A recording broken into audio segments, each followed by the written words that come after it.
जय Hind my dear guys. मैं गजेंद्र कुमार गोस्वामी आपके चैनल यूनिक बिजनेस स्टडी पर आपका हार्दिक अभिनंदन करता हूं।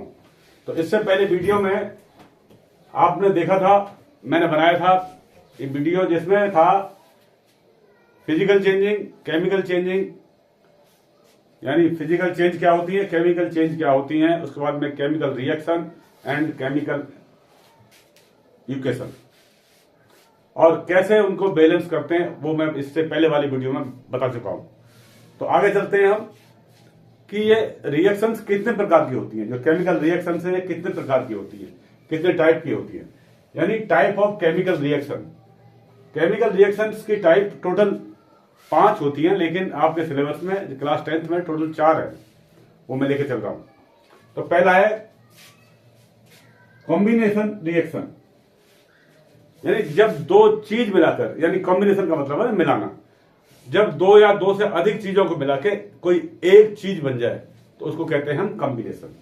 जैसे कि आप देख रहे हैं, मैंने ये बनाया हुआ है, यहां पर ये रेड वाला है प्लस ये ग्रीन वाला, दोनों मिलाकर इनको प्लस किया मैंने और एक साथ एक चीज बन गया है, यानी सिंगल एक कंपाउंड से बन गया है। यानी दो रिएक्टेंट को मिलाकर एक प्रोडक्ट बने, उसको हम कहते हैं कॉम्बिनेशन रिएक्शन। जैसे लिखा हुआ है, when single product is formed from 2 और more reactant is called combination reaction. तो इसके एग्जांपल देखते हैं हम। एग्जांपल में देखिए 3H2 प्लस N2 और ये दोनों मिलाकर, ये नाइट्रोजन है, ये है हाइड्रोजन, और ये मिलाकर क्या बन गया आपका 2NH3, यानी अमोनिया बन गया है, यानी एक प्रोडक्ट बन गया। इसी तरह से नीचे वाले एग्जांपल में देखें आप, Mg के 2 हैं ये प्लस ऑक्सीजन, इसको मिलाया तो क्या बन गया मैग्नीशियम ऑक्साइड 2MgO।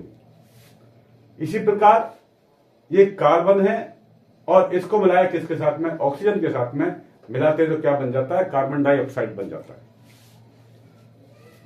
तो फिर आगे देखते हैं हम डीकंपोजिशन रिएक्शन।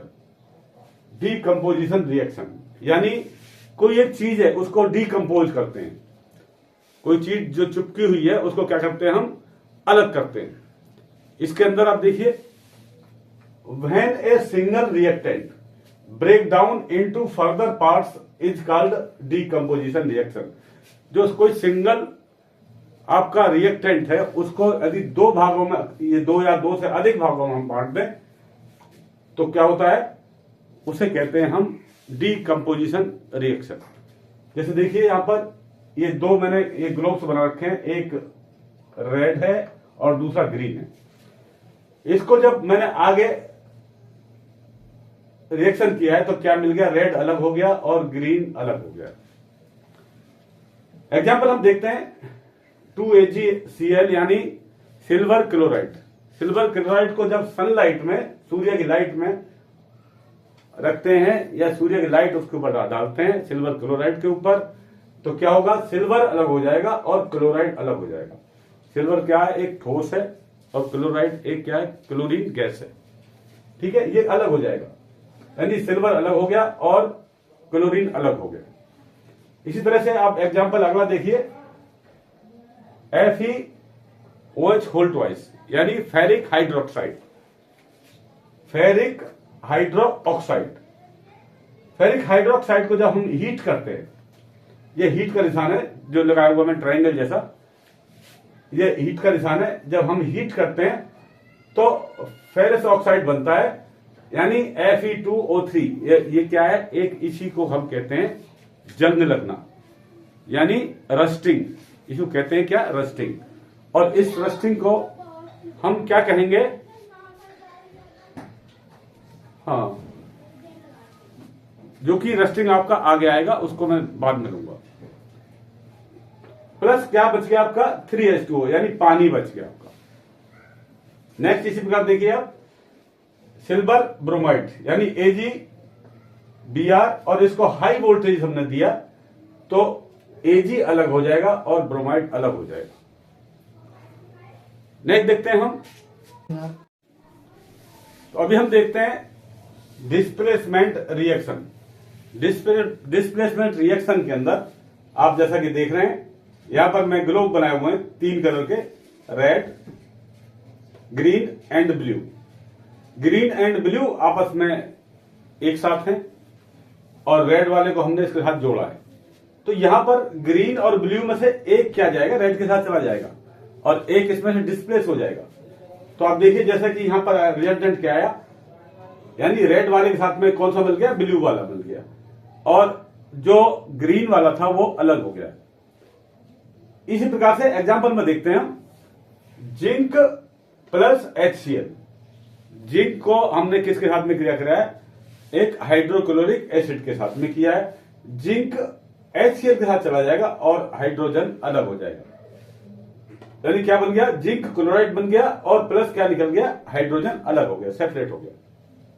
इसी प्रकार से मैग्नीशियम प्लस कॉपर नाइट्रेट, इसके अंदर मैग्नीशियम नाइट्रेट के साथ हो जाएगा और कॉपर अलग हो जाएगा।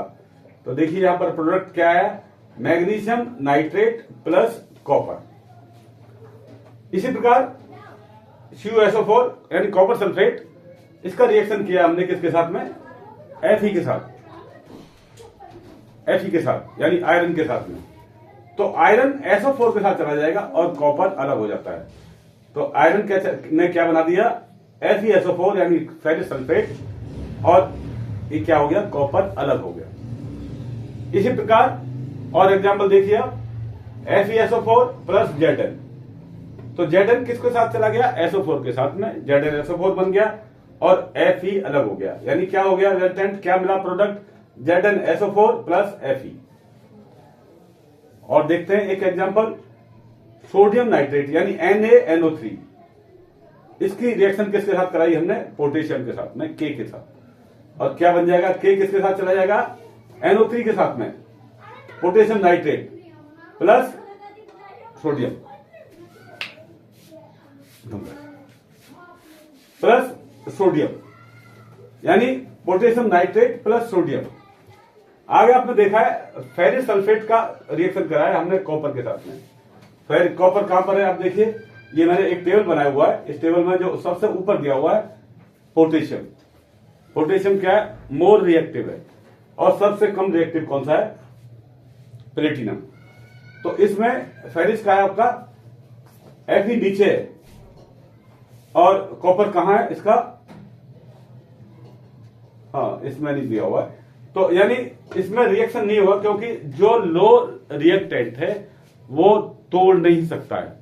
जो हाई रिएक्टेंट है, जिसका वैल्यू रिएक्टेंट का, सॉरी, जिसका वैल्यू ज्यादा है, मोर रिएक्टिव है, वो तोड़ सकता है, इसको विभाजन कर सकता है। यानी इस तरह से यदि लो रिएक्टिव है तो इसको ब्रेक डाउन नहीं कर पाएगा। नेक्स्ट देखते हैं हम, चौथा, double displacement reaction. Double displacement reaction के अंदर मैंने एग्जांपल के लिए यहां पर बनाए हुए हैं 4 globe, red, green plus black and blue. इसके अंदर ये आपस में क्या होता है, डबल डिस्प्लेसमेंट हो जाता है इसका, यानी रेड वाला एक को पकड़ लेगा और ग्रीन वाला दूसरे को पकड़ लेगा, यानी दोनों यहां से क्या हो जाएंगे, डिस्प्लेस हो जाएंगे। कैसे हुए आप देखिए, रिजल्टेंट में देखिए, ये रेड वाले ने कौन सा ले लिया, ब्लू वाला अपने साथ, और ब्लैक जो ग्रीन वाला था इसके साथ क्या चला गया, ब्लैक वाला। यानी इसमें देखिए आप, when found exchange of ions is called double displacement reaction. इसमें आयंस का क्या होता है, एक्सचेंज होता है, आयंस का बदली होना होता है। तो आयंस का हम अगले पीरियड में बताएंगे कि आयंस किस किस तरह से एलिमेंट में चेंजिंग होते हैं। तो इसमें एग्जांपल देखते हैं हम, potassium bromide KBr plus AgNO3 यानी सिल्वर नाइट्रेट। इसके अंदर जो पोटेशियम है ये नाइट्रेट के साथ चला जाएगा और सिल्वर चला जाएगा कहां, Br के साथ में। तो इनको हमने किया, यहां पर क्या हो गया, ये रिजल्टेंट में यानी प्रोडक्ट में क्या हो गया, डिस्प्लेसमेंट हो गया, चेंज हो गया। तो यानी पोटेशियम चला गया किसके साथ, नाइट्रेट के साथ में, क्या बना दिया, पोटेशियम नाइट्रेट, और सिल्वर किसके साथ गया, Br के साथ में, क्या होता है, सिल्वर ब्रोमाइड यहां बना दिया। इस तरह से Na2SO4 और बेरियम क्लोराइड, Na2SO4 यानी सोडियम सल्फेट में सोडियम कहां जाएगा क्लोरीन के साथ और बेरियम कहां जाएगा सल्फेट के साथ में, यानी डबल डिस्प्लेसमेंट हो जाएगा। तो क्या बन गया आप देखिए, बेरियम सल्फेट बन गया प्रोडक्ट में और 2NaCl यानी सोडियम क्लोराइड बन गया। दोनों आपस में क्या हो गए, डिस्प्लेस हो गए, डबल डिस्प्लेसमेंट हो गया। HCl प्लस NOH यानी हाइड्रोक्लोरिक एसिड और सोडियम हाइड्रोक्साइड, इसके अंदर जो सोडियम था वो कहां चला जाएगा Cl के साथ और OH किसके साथ चला जाएगा H के साथ। क्या बन गया, सोडियम कहा गया Cl के साथ तो सोडियम क्लोराइड बन गया और OH किसके साथ चला गया H के साथ, यानी 2 H हो गए तो क्या बन गया H2O। ये थे 4 प्रकार के आपके रिएक्शंस।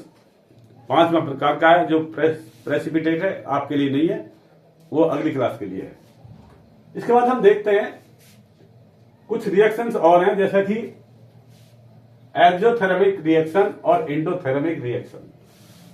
एक्सोथर्मिक रिएक्शन के अंदर to release heat and range temperature of the surrounding, यानी ये क्या करते हैं, इस तरह के रिएक्शंस क्या करती हैं, एक्सोथर्मिक जो होती हैं वो हीट पैदा करती हैं और इसमें टेम्परेचर क्या होता है रिलीज होता है, टेम्परेचर रेज हो जाता है। जैसा कि इसका एग्जांपल है रेस्पिरेशन। लेकिन एंडोथर्मिक जो रिएक्शंस होती हैं ये उसका उल्टा है बिल्कुल। इसके अंदर हीट क्या होती है, हीट खत्म हो जाती है, यानी ऑब्जर्व करते हैं, हीट को ऑब्जर्व कर लेते हैं, जिसकी वजह से जो सराउंडिंग एरिया वो क्या हो जाता है कूल हो जाता है। यानी वो क्या कर रहा था, हीट को रिलीज कर रहा था और एंडोथर्मिक क्या है, हीट को ऑब्जर्व करता है, जिसकी सराउंडिंग क्या हो जाता है पूरा ठंडा हो जाता है। Example decomposition of dead organic material. इसके एग्जाम्पल क्या है, जो ऑर्गेनिक मटेरियल है उसका डिकम्पोजिशन होना। नेक्स्ट देखते हैं रेडॉक्स रिएक्शन। रेडॉक्स रिएक्शन के अंदर 2 तरह के होते हैं, oxidation and reduction. Oxidation and reduction. Oxidation क्या चीज है, ऑक्सीडेशन के अंदर देखिए it is defined as addition of oxygen and removal of hydrogen, यानी एक ऐसी क्रिया है जिसके अंदर ऑक्सीजन का क्या होता है एडिंग होता है और हाइड्रोजन का रिमूविंग होता है। रिडक्शन इसका बिल्कुल उल्टा है, it is defined as removal of oxygen and addition of hydrogen. इसके अंदर एडिशन किसका होता है हाइड्रोजन का और रिमूवल किसका होता है ऑक्सीजन का। तो इसकी हम एक एग्जांपल देखते हैं इक्वेशन से। Cu प्लस H2 दोनों मिलकर क्या हो गया H2O के साथ चला गया है। इसको हमने हीट किया है, हीट करने के बाद में कॉपर अलग हो गया और यहां पर क्या पानी बन गया। इसमें जहां ऑक्सीजन रिलीज हुआ है, ऑक्सीजन क्या हुआ है यहां से देखिए ऑक्सीजन कहां पहुंच गया है, ये कॉपर का ऑक्सीजन यहां से क्या हो गया रिलीज हो गया, यानी रिडक्स हो गया। रिडक्शन हो, इसमें क्या हो गया रिडक्शन हो गया। ऑक्सीजन क्या हुआ इसमें रिमूव हो गया, इसमें Cu से ऑक्सीजन रिमूव हो गया तो क्या बच गया कॉपर बच गया। तो ये क्रिया क्या हो गई यहाँ, ये वाली क्रिया रिडक्शन की क्रिया होगी। ये हाइड्रोजन यहां देखिए हाइड्रोजन यहां से क्या हुआ है रिलीज हुआ है और ये किसके साथ मिल गया है ऑक्सीजन के साथ में। ये ऑक्सीडेशन हुआ है, यानी हाइड्रोजन क्या हुआ है इसमें रिमूव हुआ है और ऑक्सीजन इसमें ऑक्सीडाइज हुआ है। तो इस क्रिया क्या कहेंगे हम ऑक्सीडेशन कहेंगे। यानी ये क्या ऑक्सीजन इसमें ऐड हो गया हाइड्रोजन के साथ में, तो ये क्या होगा ऑक्सीडेशन होगा। यहां तक क्लियर है, तो आगे चलते हैं। फिर मैं इसको बताता हूं एक बार। देखिए इसके अंदर ऑक्सीडेशन के अंदर एडिशन किसका होता है ऑक्सीजन का, ऑक्सीजन ऐड होता है। जब ऑक्सीजन ऐड हो जाएगा तो उसको एडिशन कहेंगे यानी ऑक्सीडेशन कहेंगे, ठीक है। और इसमें हाइड्रोजन क्या होता है रिमूव हो जाता है। इस क्रिया में हाइड्रोजन रिमूव हो जाता है। इसका बर्ताव कौन सी है क्रिया रिडक्शन। रिडक्शन जैसा कि नाम से दिया हुआ है, इसके अंदर ऑक्सीजन रिमूव हो जाएगी और हाइड्रोजन इसमें ऐड हो जाएगी। तो हमने इसको देखा है एग्जाम्पल के साथ में। एग्जाम्पल लिया है मैंने CuO copper oxide plus hydrogen, तो इसमें कॉपर बच गया और पानी बन गया। तो इसमें इस क्रिया में आपने देखा कि यहां पर ऑक्सीजन इसके साथ है, कॉपर ऑक्साइड है, ऑक्सीजन Cu के साथ है, ये रिड्यूज हो गया है, रिड्यूज हो गया और कहा यहां पर सिर्फ कॉपर बचा है, तो इस क्रिया क्या कहेंगे हम, रिडक्शन कहेंगे, यानी इसमें ऑक्सीजन रिड्यूज हो गया है। दूसरी क्रिया में देखें आप, इसमें जो ऑक्सीजन था वो क्या हुआ है, ऑक्सीजन यहां से, ये हाइड्रोजन यहां से क्या हुआ है, बन गया किसके साथ में, ऑक्सीजन के साथ पानी बन गया है, यानी हाइड्रोजन का इसके अंदर रिमूव होना और ऑक्सीजन का मिल जाना, इसको कहेंगे ऑक्सीडेशन। ठीक है, तो आगे देखते हैं हम थोड़ा सा ऑक्सीडाइजिंग एजेंट और रिड्यूसिंग एजेंट। ऑक्सीडाइजिंग एजेंट और रिड्यूसिंग एजेंट क्या होते हैं? सब्सटेंस गिव ऑक्सीजन और गेन हाइड्रोजन, ऐसे सब्सटेंस जो ऑक्सीजन देते हैं और गेन क्या करते हैं, लेते क्या है, हाइड्रोजन लेते हैं। ऐसे सब्सटेंस जो ऑक्सीजन देते हैं और हाइड्रोजन लेते हैं, उनको क्या कहते हैं हम, ऑक्सीडाइजिंग एजेंट कहते हैं। और इसके बरखिलाफ रिड्यूसिंग एजेंट्स, यानी ऐसे सब्सटेंस जो हाइड्रोजन देते हैं और गेन क्या करते हैं, गेन क्या करते हैं, ऑक्सीजन करते हैं।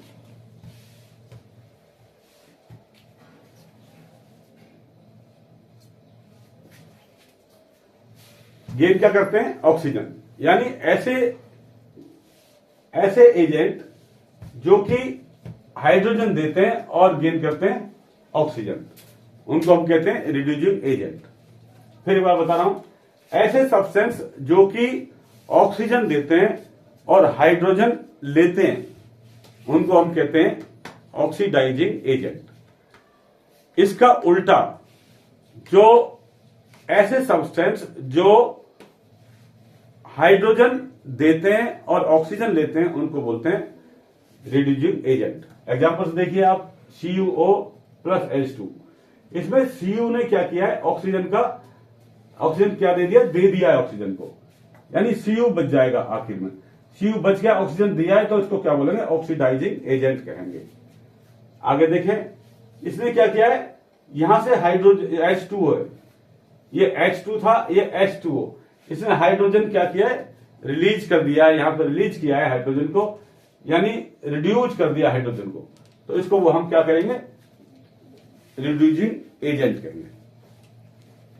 यानी हाइड्रोजन इसमें क्या किया, रिड्यूस कर दिया है, यानी हाइड्रोजन दे दिया है, हाइड्रोजन दे दिया है, यहां से हाइड्रोजन कहां मिल गया, पानी के साथ में, तो ये इसमें हाइड्रोजन क्या हो गया, इसने दे दिया और क्या बना दिया, पानी बना दिया, वाटर बना दिया है, तो ये क्या हो गया, रिड्यूसिंग एजेंट हो गया, यानी इसने हाइड्रोजन को रिड्यूस कर दिया।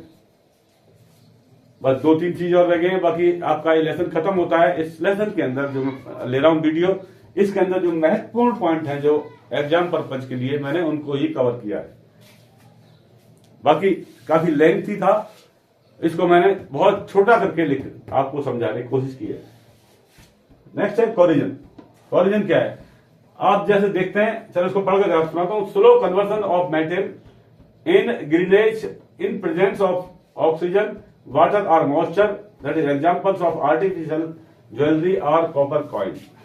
यानी आप देखते हैं जो आर्टिफिशियल ज्वेलरी होती है, बनावटी जो आभूषण होते हैं, उसको आप रख दें, रखने के बाद में ऑक्सीजन उसको मिलती है बाहर रखे हुए, पानी की बूंद पड़ जाए, वाष्पीकरण हो जाए, यानी पानी मिले उसको और मॉइस्चर मिले, तो उसमें क्या होता है, एक हरापन आ जाता है। जो ज्वेलरी पहनते हैं आप, आर्टिफिशियल ज्वेलरी पहनती हैं महिलाएं, तो उसमें एक हरापन आ जाता है। आप देखते हैं सिक्के, आपके जो पुराने सिक्के हैं, वो तांबे वगैरह के रखे रह जाए, तो उसमें हरापन आ जाता है, हरापन सा आ जाता है, उसको रगड़ेंगे उसके बाद साफ होगा, तो उस हरेपन को ही हम क्या कहेंगे, कोरिजन कहेंगे। क्या कहेंगे उसको, कोरिजन कहेंगे। यानी स्लो कन्वर्जन, ये स्लो कन्वर्जन होता है, धीरे धीरे ये ऐसा होता है। रखा रहने दीजिए उसको, रखा रहेगा तो उसमें क्या होगा, एक ग्रीन बना हो जाएगा, यानी हरा हरा हो जाएगा, उसको हम कहते हैं कोरिजन। नेकेड रस्टिंग, रस्टिंग क्या है, रस्टिंग का मतलब होता है जंग लगना। तो जंग कैसे लगती है, When iron react with water, moisture and oxygen found from red brown layers is called rusting. जब आयरन जो लोहा है उसको आप बाहर पड़ा रहने दें तो उसको पानी पड़ेगा, मॉइस्चर पड़ेगी, उसमें ऑक्सीजन का उस पर असर पड़ेगा, ऑक्सीजन होगी, तो धीरे धीरे वो क्या हो जाएगा, उसके ऊपर एक परत चढ़ जाती है जो किस कलर की होती है, ब्राउन, रेड ब्राउन कलर की होती है, और उसको हम कहते हैं जंग। यानी लोहे के अंदर यदि हवा में पड़ा रहे, उसको ऑक्सीजन मिलेगी, पानी मिलेगा या मॉइस्चर मिलेगा, तो उसमें क्या होती है, लोहे के ऊपर एक रस्टिंग हो जाती है, यानी इसको जंग कहते हैं। नेक्स्ट है रेनिसिडिटी। रेनिसिडिटी क्या होता है? Deteriorations of in food materials due to fat and oil resulting unpleasant taste is called rancidity due to dicarboxylic acid, ketones and aldehyde. यानी आप देखते हैं आपका जो खाना है जो आप खरीद रहे हैं बाजार से, या आप ये चिप्स वगैरह खरीदते हैं, कुरकुरे वगैरह खरीदते हैं, उसको आप खोल कर छोड़ दें तो कुछ उसमें क्या किससे बना होता है, वो फैट होती है, उसमें ऑयल होता है, तो धीरे धीरे उसमें क्या होता है, एक अलग टेस्ट हो जाता है, एक तरह की उसमें रोग बीमारी इकट्ठी हो जाती है, उसका टेस्ट ही अलग हो जाता है। वो किसकी वजह से होता है? क्योंकि उसमें फैट है, उसके अंदर ऑयल है जिससे बना हुआ है। यदि ऑयल और फैट नहीं होगा तो ऐसा चेंजिंग नहीं आएगा। तो इसके लिए ये किस लिए होता है कि इसमें क्या होते हैं, डाइकार्बोक्सिलिक एसिड बन जाता है, कीटोन होता है और एल्डिहाइड्स होता है। इनकी वजह से उसका टेस्ट अलग हो जाता है, जो कि आदमी के लिए खाने के लिए हार्मफुल है। यानी ऐसी खुली हुई चीज आप ना खाएं जो कि बाजार से खुली हुई मिल रही है। पैक मिलता है, आपके चिप्स वगैरह हैं, कुरकुरे हैं, वो पैक्स मिलते हैं, तो पैक का मतलब होता है उसके अंदर क्या भरी होती है, नाइट्रोजन भरी होती है, नाइट्रोजन गैस भरी होती है। और नाइट्रोजन गैस क्या करती है, उस बीमारी को एक प्रिवेंशन देती है, खत्म कर देती है, यानी बीमारी नहीं हो पाती। जब तक उसके अंदर नाइट्रोजन गैस होगी वो चीज खराब नहीं होगी। जब आपने खोल लिया तो नाइट्रोजन गैस क्या होती है, एकदम बाहर निकल जाती है, फड़ाक सी आवाज आती है, जिससे नाइट्रोजन गैस बाहर निकल जाती है। आपको जब ही खा लेना चाहिए, उसको बचाना नहीं चाहिए, बचा के नहीं रखना चाहिए। तो इसका है मैं दिया हुआ प्रिवेंशन। इसका बचाव क्या है, nitrogen present in packing material, जो पैकिंग मटेरियल उसके अंदर क्या होती है, नाइट्रोजन प्रेजेंट रहती है, तो वो होनी चाहिए। Don't eat fungi and expiry food. जो एक्सपायरी फूड है इसमें लिखा हुआ है एक्सपायरी डेट वगैरह, यदि एक्सपायरी होती है उसकी चीज ना खाएं, और फंगस वाली चीज को ना खाएं। इसके एग्जांपल्स आपकी बताया मैंने, mixture, chapati, bread and chips, ये इसके उदाहरण है। ब्रेड भी आप जब ब्रेड वगैरह होते हैं तो जब बाहर खुली रहती है, खोलने के बाद में आपने पैकिंग खोल दिया उसका, ब्रेड का खुला रह जाएगा, तो उसको क्या मिलेगा, ऑक्सीजन मिलेगा और उसको मॉइस्चर मिलेगा, तो ब्रेड में क्या होगा, फंगस आ जाती है। तो ऐसी चीज आप ना खोलें, जितना आप इस्तेमाल करते हैं उतना ही इस्तेमाल करें और उतना ही खरीदें। आप फालतू चीज ना खरीदें और वेस्टेज ना करें।